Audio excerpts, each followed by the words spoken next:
What's up? What's up, bro? Yo, I'm listening, bro. Okay. What message do you think Paul contradicted? What was that, brother? Peace to you as well. What message do you believe Paul corrupted or contradicted? I honestly just can't grasp the concept of like the Trinitarian triune kind of thing. I think it's too complicated for me to understand. Does that make it false? Not necessarily, but I do commandments, and I believe one of the commandments was like one God, and it makes sense for God to just come back and tell you that, come back to my true ways and worship the one true God. You've read the commandments before? Yeah, I mean, I read some parts of it. So you haven't, not all of it. So you haven't read, it sounds like you're kind of going off what you heard. You haven't like investigated this yourself? In a way, in a sense. I mean, kind of collecting data through, certain things. I've heard the triune God was like pagan and stuff like that. So I see. So you believe that Paul contradicted the message of the Torah, like the Old Testament? Is that what you're saying? Like the 10 Commandments, yeah. Like, I mean, because like the idol part, what I'm saying, you shall not have like idols and you shall not have no other guys before me. I feel like there's like a lot of partners. If you guys were just worshiping the Father, maybe that would be accurate. And then that would have got abrogated later on into Allah later on. And then you guys would have maybe adapted it. But the thing is literally you guys are worshiping all three in one, which makes it completely pagan. And you guys are associating partners. I'm a little confused. Hold on, slow down, Ahmed. Slow down. I'm a little confused. So you're saying that Paul contradicted the message of the Old Testament in which there is only one God. That's what Paul says. He says there's only one God. Well, Paul says there is three in one God. The what? The Father. Can you show me where Paul said that? Yeah, I can try to. So you're telling me you worship only one?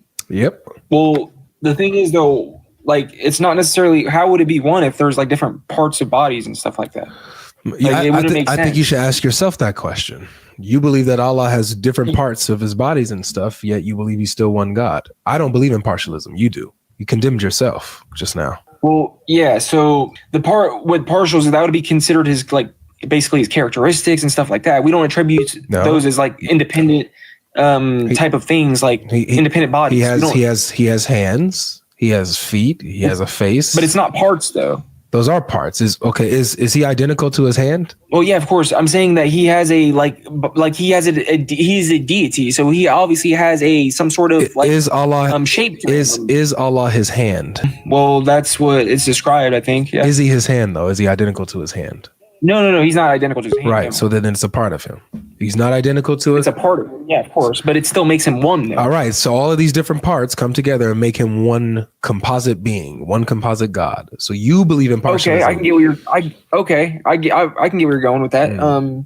So it's not necessarily that it is actually three. It's actually just three different roles playing on into one type of structure, kind of in a way. I believe in one God. He's not divided into parts. There's no partialism in him. He's not divided. He's one God. I just can't grasp that though, because but how could you grasp God having actual hands and feet and stuff? How can you grasp that? Well, of course, because ultimately, if I were to think of him as only one being, then I would think of him inside of that physical aspect. But I wouldn't consider him because the two other roles play a part and disapparts and disassembles from the Father. So I wouldn't understand. I want you to really consider what you're saying. You're saying that you can grasp the Islamic concept of God. Like that's something you can understand. You can picture it in your head. You can grasp it. You can understand it. When it comes, it's okay. Yeah. When it comes to the Trinity, the Trinity is a concept of God that you just simply cannot grasp. And so I want to give you this perspective. When you have God, according to even the Quran and the Bible, God is stated to be unlike anything in his creation. Correct? Yeah, of course, he's outside of the creation. So we as creatures, because he's completely other than, he's outside of creation, we cannot comprehend him, right? Yeah, we cannot comprehend nor fathom him. Yes. Or fathom him. But notice what you said. You said that you can fathom your God. You said you can grasp, you can comprehend your God, but you can't comprehend or grasp or fathom my God. So which one of our theologies fits the bill? That's a good question. That's a good question. Mm-hmm. Okay, let me try to answer this in the best way possible. Okay. So you're saying that, okay, so your concept of let me ask you this. So what is your concept then of Jesus Christ then happens to be? Would it happen to be a man that has physical parts? My concept of Jesus Christ is that he is God and he's the second person of the Godhead. He's the Son, the Word of God, who took on flesh, right? Took on the nature of humanity and walked amongst us. That's my concept of Jesus Christ. With this being said, this is something that, again, my concept of God meets the criteria of God being incomprehensible and unfathomable, you know what I'm saying? While the concept of God in Islam is comprehensible, is graspable. You can fathom him. Yeah. So I think that if you're putting that in perspective, the Christian God, the Christian theology matches who God would be more so than Allah does. Okay. Well, I get what you're saying, just because interesting. I guess it's very interesting. We should not be able, as you said, and as both of our scriptures say, we should not be able to point to creation and say, see, God is like that. I can understand that. Or see, this reminds me of God. Like that is like that in regards to his nature, his essence. And so when it comes to the Trinity, we cannot point to anything that has one essence and yet has a plurality of persons or hypostases within it. There's nothing we can point to that we can say, yeah, like that, or yeah, like that. We can't. But with Allah, we can do that. Well, with Allah, we also don't. He also has characteristics because his 99 names also carry a lot of characteristics and a lot of his attributes or whatever and whatnot. So which is really strange. So it's not that we disassemble them in parts, though. Like you said, that we feel like the Trinitarian doctrine is disassembling it in parts, and we don't do that. We necessarily grasp the concept that he is one with ultimately infinite springs of knowledge, infinite springs of information that could be coming from within his source. You know what I mean? So, but this is my thing. When you say, like, you talk about Allah's hands, his shin, his feet, his face, and all these things, right? These body parts are not identical to each other. These are different than one another, right? The shin is not the face. The hands are not his foot, and yada, yada, yada. So these are different body parts of Allah, of how he describes himself. And it's not metaphorical. It's actually like, this is what he actually is. You know what I'm saying? And so this isn't, like, a lot of people don't want to say this, like Muslims, they don't want to say this, don't want to admit it, but it is partialism. You believe in a God that is composite, that these are all things that are unified into making Allah what he is. You know what I'm saying? So would that consider him not to be a deity then? So would you consider Jesus to be a deity? Yeah, Jesus is God because he's indivisible. He's not made up of parts in his divine nature. I'm not okay. By the way, I'm talking before his incarnation, before he takes on flesh, right? Just simply his divine nature. It's not divisible. It's not made up of parts. It's not split. Okay, but what would you consider the Father to be then? Because if you were to disassemble them and understand who Jesus is, then who would the Father's figure in his key role is? Is he ultimately the one that has infinite knowledge that comes out of him, springs out of him? Yeah. So, because that's what I'm not understanding. Because okay. Let me try. So let me try. It's almost as if there's a block because of the two parts, kind of telling me this is like.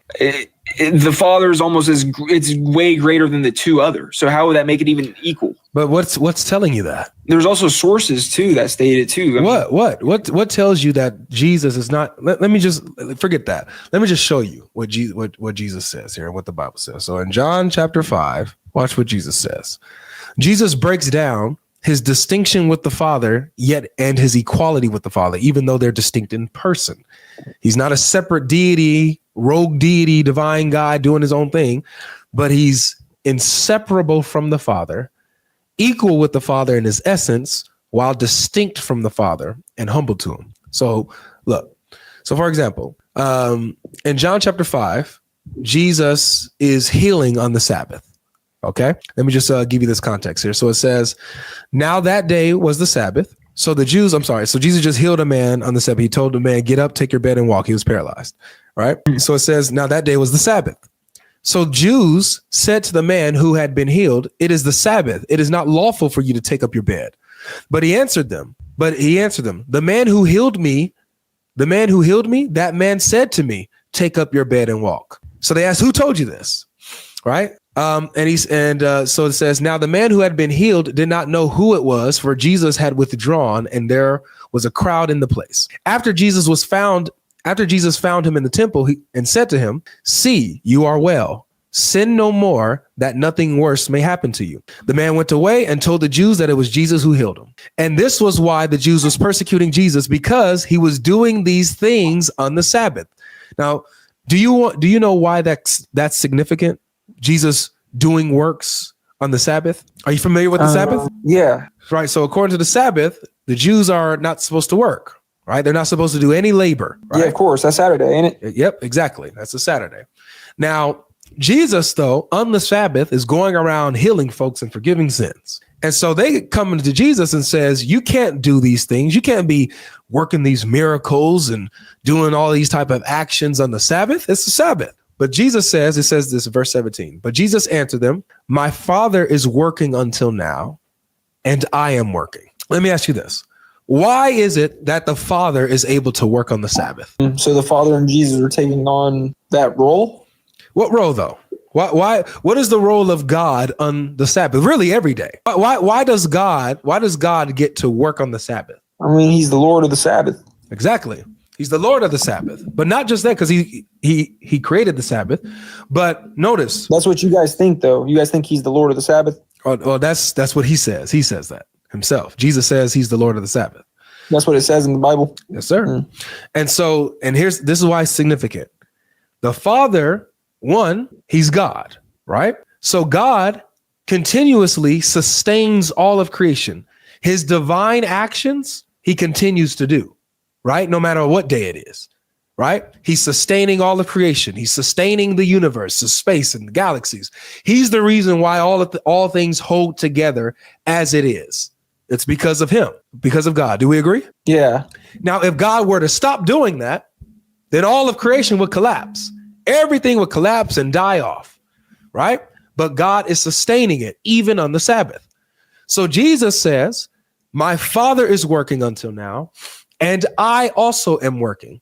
So Jesus is saying he is able to perform his divine prerogatives just like the Father is, because they are the one who sustain creation. So he makes himself equal with the Father. And this is what it says. Literally, it says, this is why the Jews were seeking all the more to kill him, because not only was he breaking the Sabbath, quote unquote, but he was even calling God his own Father, making himself equal with God. So Jesus makes himself equal with the Father by saying that he's able to perform divine works on the Sabbath, while at the same time, being distinct from the Father. This makes him equal with him. So there's nothing that is saying that the Father is far greater than the Son. They're equal in their essence. However, when it comes to their roles and their operation, the Son does humble himself to the Father, and he took on the form of a servant. So he humbles himself to the Father. So he's humble in one aspect, equal in another. Make sense? Okay, I guess you're describing his attributes, right? Yep, exactly. So Jesus has the same attributes that the Father has. So does the Holy Spirit. He wouldn't have had the same attributes when he came down, though, right? Yes, he has the same attributes when he comes down. However, so he would be all loving and all merciful and every single attribute that God had when he was down. Brother, he would be infinite in knowledge. When he said he didn't know the hour. Infinite in knowledge, and yet the word, when he says that he's infinite knowledge and no one knows, he's talking about declarative knowledge, not cognitive knowledge. There's a difference. Did it say that in the Bible? Did it ever say declarative knowledge? I think you just made that up, bro. You think I did? I mean, obviously, come on, you just making shit up at this point. Have you ever watched any of my content? I'm just playing, bro. I'm messing with you, brother. Hey, man, I'm sick and tired of the fighting with the religions, man. That's the thing I just don't agree with. I just wish that it was, man, I don't know why God would not make a universal religion and make it just all peaceful, brother. Why do we got to be always arguing against each other, fucking reading new books and shit? I'm tired of this shit, man. Oh, so you were just a troll this whole time? No, I'm not a troll. I'm here to learn, for real. We all learn in school anyway. You was just here trolling this whole time, bro? Had no arguments as a Muslim and then just wanted to troll after that? What's up with these guys, man? What a waste of time.